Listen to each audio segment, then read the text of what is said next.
Alors je l'avais dit, mais c'est sans compter sans la règle numéro 1 que vous connaissez.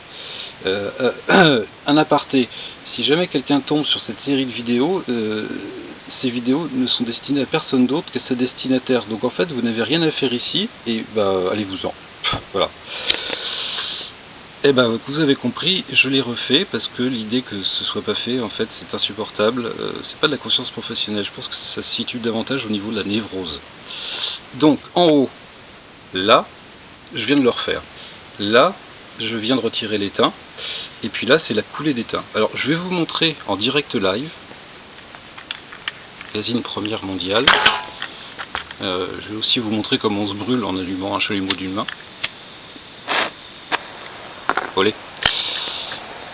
Je vais vous montrer pourquoi je le refais. Donc là, on chauffe. On chauffe pas trop fort.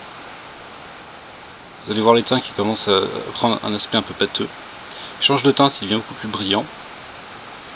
Voilà. Quand il commence à devenir brillant, ça veut dire que sa température de fusion est quasi atteinte.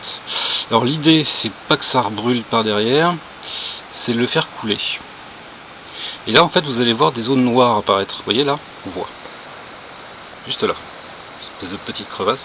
Ce sont les parties, là où il y a des bulles aussi, où l'étain n'a pas adhéré.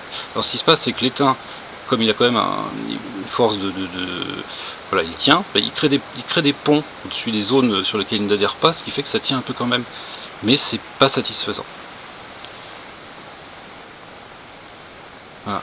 Les trous qui se créent, qui apparaissent, c'est des zones où ça n'avait pas adhéré. Alors les zones qui restent étamées, en revanche, on n'a pas besoin d'y repasser. Ce qui est aussi intéressant, c'est que les petites billes d'étain qui tombent, on peut les récupérer et les refondre. C'est réutilisable à l'infini. Là on voit que voilà, tout ça, il faudra brosser la brosse métallique et le réétamer.